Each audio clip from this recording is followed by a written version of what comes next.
Welcome back. Thank you very much, Terry. It's always good to be back on your show. I appreciate it. Yeah, it's funny to hear it called your show because you and I worked together when it clearly was your show Yeah, but for so long. But it was really cool because you were able to get all the powerhouse guests and to get it all set up for me and stuff. So it made it really, really easy for me to be able to do that. I just had a more high energy than usual. Yeah, and the problem now is without you on the show, nobody wants to come on it. So let's do some history before we get into the specifics that we wanted to talk about. What in the world is ESP? ESP is called Environmentally Safe Products and Procedures. And I came up from LA in 1997, about 3 or 4 years after the riots. Pretty much had enough with earthquake, floods, fires, and riots. So I came up here, and I had a really, really good environmental business down there, plus my stone and tile work and stuff. So when you say environmental business, what do you mean? I was an indoor air quality inspector. Okay. And I was dealing with a lot of people who had pulmonary disease, Epstein-Barr, Graves' disease, chronic fatigue syndrome, stuff like that, where their immune systems broke down because of toxins. So I would go into their home and I would find why it happened and even do background on them through their history of what their parents did and stuff to find out, if we had to go back that far, to find out why their immune system was depleted and why the effects of chromosomal damage that had done to them. And sometimes as we go, as you had said many years ago to me, 70 years ago, we didn't really have this much of a problem that we do today because of the Industrial Revolution. Plus, you have genetically altered foods, building materials and stuff and products, prescription drugs and all that good stuff. And with that, just makes that one heck of a cocktail to just knock your immune system out. So what I did was really study into this stuff and helped a lot of people with getting back on track and finding the problem and solving it. So when you say solving the problem, what was the usual solution to all of the allergies, asthma, medical conditions they had? A lot of it, Terry, was sick building syndrome. I had one case where, unfortunately, when breast implants first started, one of my clients had a leak, and that really depleted her immune system. So that was one. I had others that had mobile homes. Then I had other who just plain... So let me interrupt you. You know, when we worked together, I always would ask you to explain terms. So let's start out with sick building syndrome. What's that referred to? Okay, sick building syndrome simply is where it has a lot to do with the air and the air circulating, okay? Plus you're in a confined space, and then you have all these furnitures and stuff like that, plus the building materials. Well, most of the sick building syndrome really comes from the HVAC system. Now, when I came up here in 97, I went... So again, HVAC is the heating and cooling system. Yes, the heating and cooling system. So a lot of that can be fixed with white ultraviolet light. But when I came up here in 97 and talked to the EPA about it, the EPA says, oh, we're looking into it. And I'm like, liar. I said, you're not looking into it. I said, you're not doing anything about it. And it's really simple. And the simple thing is you take white ultraviolet light way above the heads in a corner, which at the time there was some that were really nice and that did 700 square feet. Well, as you breathe out carbon dioxide, it rises and it gets zapped clean, okay, which means it doesn't transfer to any other floors with the bacteria there is. And then the return air, okay, with the main air conditioning comes in and that gets zapped. So you're not really transferring. Somebody has a flu and somebody 2 floors up gets it. That doesn't happen with that. And they didn't want to do it. They said they were looking into it. And that's where I was at, and that's where I'm still at. I'm still way ahead. People go, oh, are you a hygienist? Are you licensed and this and that? But when I came up here in 97, the health department wanted me to hook up with them because of what I knew. But it was too much paperwork. I didn't want to get involved in it. So I couldn't get my environmental business going. So I just took up back and went into stone and tile restoration. So the sick building syndrome is all about chemicals that are released either from the building or by things that people use inside of the building? Yeah, for instance, even somebody that has too much cologne on or too much perfume, that can affect, and it just isn't that one thing. There's a lot of things involved. You have drapes, and you have partitions, you have carpeting, and with that, you can get mites. Well, then you get into the whole biological thing, plus the HVAC, and then what everybody else is bringing in from their homes. And it can be very, very tough to try to keep everything down to a dull roar. And there's a lot of things that cause a sick building syndrome, but a lot of times it's just a combination of a lot of things. So you mentioned mobile homes and that same thing where you mentioned. So I have just to give an example, my friend, a very good friend of mine, I visited her 6 days ago. She moved into a brand new mobile home and she just pleased as punch. Fortunately, I didn't raise any of the issues you taught me about. What kind of chemical releases would you potentially get from a new mobile home? Okay, formaldehyde. High levels of formaldehyde and phenols. Those are glues, and they're real nasty. Okay? And back in the days when I was doing it, the mobile homes were metal. So it really became, they were like merely metal, presswood, and staples. They're a lot better now. They're better insulated than they are now. But I used to be able to take that stuff and actually make a bubble so the person wouldn't have that, because we encapsulated the walls with an encapsulating paint, which took all the bad stuff and kept it in the walls, which you can still do today.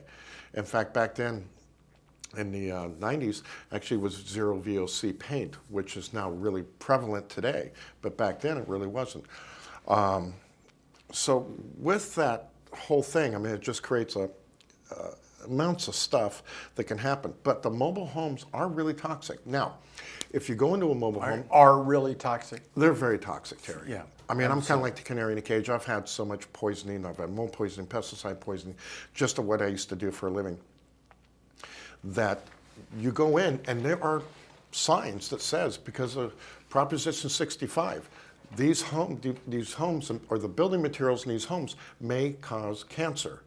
And they have to have it. You don't see it in new homes, okay, that are built, but you'll see it in the manager's office. But it has to be posted because the building materials that they have can be a carcinogen. Now, will somebody get sick from it? It really depends on their immune system. Some people have a really strong immune And system. obviously the concentration. But Right. as we were talking about last week with Dr. Lula, each individual, like you say, has different responses to allergies or susceptibility to asthma and other things. I'll give you an example. EMF, electromagnetic field. The state of California spent $30 million, which they could have gave to me and I would have given the results. And that was inconclusive. Mm-hmm. So I got this huge stack of stuff that came in every month, and they did this study, and the end of it was inconclusive. They couldn't really prove that it was happening or not. Well, the fact is, EMF does happen. ELF, electromagnetic low frequency field, cell phones and good stuff like that, can hurt you. The difference is, Terry, is upon your immune system. So what they didn't tell in that report was it really depends on an immune system, because I have documented proof on video that fluorescent lighting, people can't even walk into it. Their immune system just breaks down. They can't even stand up. But their immune systems are very depleted. Their chromosomes are completely trashed, which then genetically they're just weak.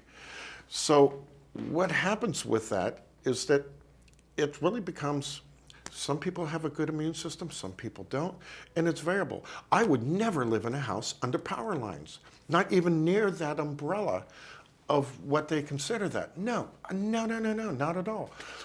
I used to find that people's house had a EMF field right in the bottom underneath their house and in the walls, because they would take their ground and put it to the pipe. And the pipes all went to the house, the water pipes, so they had this low field. Yeah. And it can still happen today. So folks, if you have you check where your ground is, and if it's on a water pipe, don't put it in the water pipe. Get a stake, put it 8 feet down, clamp it, because when it goes in the earth, it dies. If you put it onto your water pipe, you can have this low frequency field that may not hurt you, or it may hurt you, you don't know. But ground is supposed to go into the ground, not in your water pipes circulating all over your house. So it seems like the entire time I've known you, which must have happened almost instantaneously when you moved here in '97, you've devoted yourself to selling cleaning products or using cleaning products that don't have all these toxins, all these cancer-causing substances. Well, and the reason for that, Terry, is because workers' comp, paperwork. Don't like paperwork when it comes to insurance. It's way too much, too sticky, and their job is not to pay. So what I did was just this whole thing that I started in '87, okay, when I started my restoration business, environmental stuff, is that I wanted everything to be low VOC, high performance but low VOC, simply because when somebody gets hurt, A, they're out of work, which means you have to find somebody else. B, that somebody else, the insurance company has to pay, which will come back and bite you on the next renewal. And the biggest thing is if they get hurt by chemicals or burned by a chemical, you just don't want that person out. You just don't. It costs you too much to have them out. So by keeping your employees healthy and having the right products, I never had that many claims really throughout the year since 1987 till now. In fact, I just had an OSHA audit last year, and they walked in, and we came out smelling like a rose. And no pun intended. no pun intended. Well, So I apologize, David. We're going to take a break here just for a 30-second PSA, and then we'll talk more about protecting your health from toxics in your life with David Bonasera.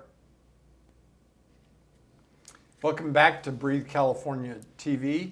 My name's Terry Trumbull. Our guest is my long-term friend, David Bonasera, whose company is ESP.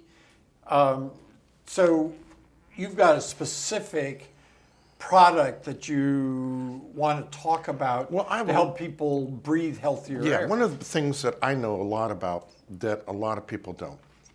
I'm in the stone and tile business, and I deal with So when you say that, what's that mean? Installing it, cleaning it? Basically, yes, cleaning, sealing, protecting, educating the client, especially on how to take care of your natural stone. Being that I've done this since '87, I figured a few things out. But the biggest thing is people are spending all this money on stone and they don't know how to take care of it. And because stone's so absorbent, in a lot of cases, in the shower, it can create a mold. And mold's not good for you. No mold is good, okay? And that's really what it comes down to. So, taking my indoor air quality and my background in encapsulating products and the work I did with SIDS, sudden infant death syndrome, and all the indoor stuff that I had done now with stone, a lot of it's really just mold. I mean, there's simple little things to keep mold down in your showers. But one of the products that I have recently picked up is called Cocrobium. And Cocrobium is really cool because in natural stone, you have to have a pH neutral, especially because everybody's got limestones and marbles and stuff. And that's because the stone will break down if it isn't? Yeah, you have to have a pH of 7. If you have blue base or alkaline, it'll start to deteriorate and it'll strip off the stripper. If you have acids, the acids, in fact, will actually damage the stone. A lot of green cleaners out there, and even my buddies all around the United States, and even to the highest levels, we all agree on one thing. Most of the green products are not good for natural stone because they're not pH neutral. So when you say green here, you're not talking about the color of a liquid. You're talking about ones that you would view as sustainable or... Terry, you back in the first Jerry Brown era, you were the one you started this whole recycling. You lost half my audience because they were born before then. But yes, okay. I headed a state environmental agency under the youngest governor in the state's history, and I was the youngest head of a department. Now he is the oldest governor in history, and I wouldn't mind if he'd bring me back as the oldest department head. But go ahead. The question is that in your department, you started a recycling program in California. Yeah. Okay, folks, you don't know that? Terry, he's the one that started it, okay? So anyway, going back to the whole mold thing, is that mold in the showers, it can be really eliminated by two simple things. Keeping your shower door open, Okay, then people say, well, I have a fan. Well, it's called a vortex, and the vortex is you can have a fan above, but you need the airflow to come in and to go past that material to dry it out. Because Of otherwise course. it's a perfect environment for the mold. Mold. You have to have air coming in and air going out. Sometimes I go into a house to look at the stone and it's all full of fungus and the door is closed. Okay? Now, once my clients keep the door open, clean with the right product, and the other big one is they switch from a white bar soap, which has a lot of fat and land animal byproducts, and the federal government says, well, you only need this percentage of moistures and the rest is just garbage we wouldn't talk about at dinner or lunch. Seriously, really disgusting I'm stuff. well aware that you're serious. So they switched to a glycerin soap, Neutrogena translucent bar. And what happens with that? Because soap is a food source for mold. So you get something absorbent like stone. Then you got body oils, you got hard water, and then you have soap. Okay? That is a perfect recipe for mold. Okay, so you keep your shower door open after you're done, let it air out. Yes, you can have the fan on 10 minutes, whatever you want, but it's letting the air escape. The glycerin soap thing, or a lighter soap that doesn't have as much fat and line animal byproducts as it, because that will keep your soap scum down about 75%. Now, with the shower door open and that, my clients who have natural stone, I'm not going back anytime soon. They're now happy campers, and they can keep the showers clean and maintained for years, and they don't need a restoration guy coming in every single year and having to clean and seal, because actually you can seal your shower, your stone shower, and it'll last for 3 years. I do it all the time. Terry, I had a client that called me. We worked on their stuff in 2002, and they just called me and said, well, you know what, I think it's time.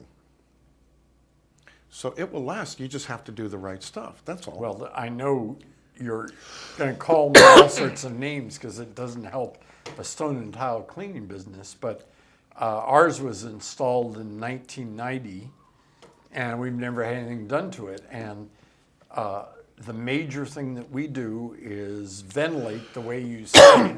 Yeah, and if you have, absolutely. If you have a window in there, that helps greatly too. Yeah. All those things, because you And have a small area, and when it gets warm with the hot water, yeah, you're just incubating, and it can grow and grow and grow. And mold moves its fastest rate at 4 o'clock in the morning when it's most damp. So it can go and manifest itself, and then the sun comes out, and it can go back into dormancy, and it can go back. Mold's very, very interesting, and it can be very, very dangerous. But one of the things why it is dangerous is because people, A, left it alone, or B, swept it under the rug, okay? Here's a really cool trick, folks. Let's say you have a house and you're buying into a new house.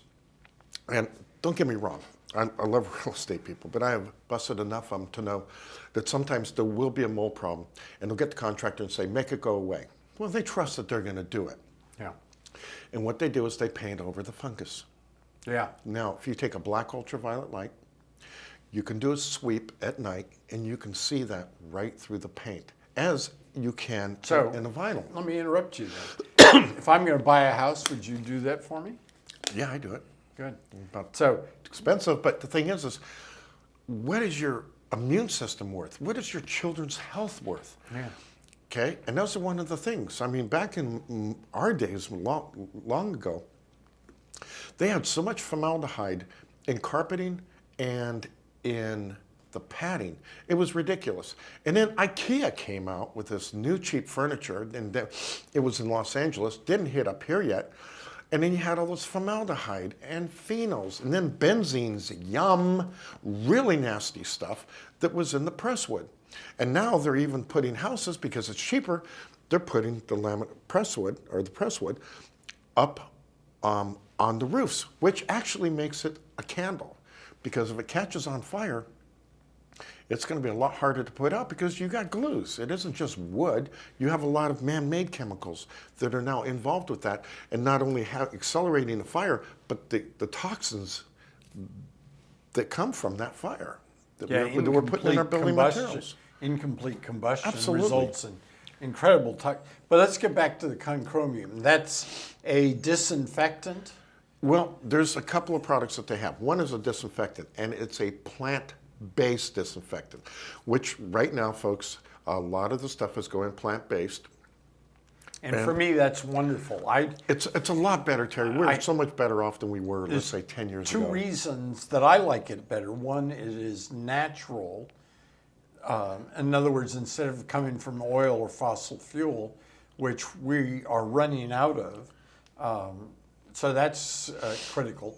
And for whatever reason, anything we make out of fossil fuels is toxic. So hopefully this is not so toxic. Yeah, but a lot of the sweater you're wearing has got stuff from fossil fuels anyway. So, I mean, thread, for instance. Every We're little not going bit to go helps. there. Al Gore's hairspray, all that stuff. Anyway, Yes. had to take that shot. All right, so concromium. So they got the plant-based disinfectant, which is really cool stuff, and it's EPA registered. Now, folks, one thing you don't know is you see this antimicrobial and this and this and this. All you do is take the bottle and look at it, and it has an EPA REG number, EPA registered number. And if there's an EPA registered number, it's a true disinfectant. If it is not there, they're BSing you, and it's just buzz to get you to buy stuff, and it may sanitize, but it may not kill a lot of the stuff that Johnny and Sally are bringing home from school. And that's what's really important. And what Dave calls buzz, it's so common that we've developed the legal term for it, which is greenwashing, where people claim products are environmentally desirable, but in fact aren't. There's so much stuff on TV, Terry, that A, doesn't work, B, that's bad for you, and C, it's just plain garbage. So we're talking about cleaning up tile and stone. You wanted to talk a little bit about caulking and silicone? I will get to that, but I want to finish up my thing with concromium. Because we've only got 3 minutes left. Okay, in concromium, the main reason why I picked it up is because it is the most kick-butt fungicide that I have found for natural stone that is pH neutral, that doesn't hurt even polished marble. And this stuff rocks on stone, man, no pun intended. But if you, travertine naturally inherently has mold in it, because millions of years ago it was cut through hot springs, and then mold gets into all the caverns, and then eventually you put it into a shower, which is a really stupid thing to do, but they do it anyway, and then you get a fungus. Close the shower door, and it gets worse. I do a lot of that with limestone and stone. So I used the concromium with their fungicide, and it works very, very well, not hurting the shower, but really doing it. Now, you were talking about caulking. Okay, so caulking and silicone are moisture resistant, but they're not waterproof. So, of course, grout is the best thing to do unless you have a fiberglass tub or a fiberglass pan. Most people put caulking in. The problem with caulking, Terry, is that when it dries, it shrinks. And when it shrinks, the water goes into the substrate of the shower and then starts working its way in, whether by capillary reaction. And I would action. think it also gives mold that gap to develop. Right, and the other thing is because it's soft, silicone or caulking, because it's soft, the moisture actually gets into it and becomes that substance. Now, a lot of things, like for instance, I come into a lot of showers, and I'm probably the only guy that does this, unless somebody who's my competition's now going to rip me off again and tell people this. But if you take out where the wall meets the floor and up and over the curb, which is where most of the problem happens, and you go in and you find you have a wet substrate, which means you have to take a moisture meter and actually find out what the heck's going on behind there. If that's the case, the best thing to do is to let it dry out. Whether they're going to go on vacation, they put a dehumidifier in. So I've got to interrupt you here. We've got about 30 seconds left. And I got about 2 more hours of talking. I know. Well, we could easily do another show. What's the bottom line message you want people to know in 2 or 3 sentences? Really, it's about education. Don't believe everything you hear from everybody, because a lot of people, all the time, they'll say, David, I'm really skeptical of you because everybody else who comes to my house says that caulking is fine. Well, it's not fine. I use superior materials. I just found a silicone that is between a silicone and expansion joint compound, and it is really good material, but you have to know. So the question is get educated and find out what's really happening. So we've been talking with David Bonasera.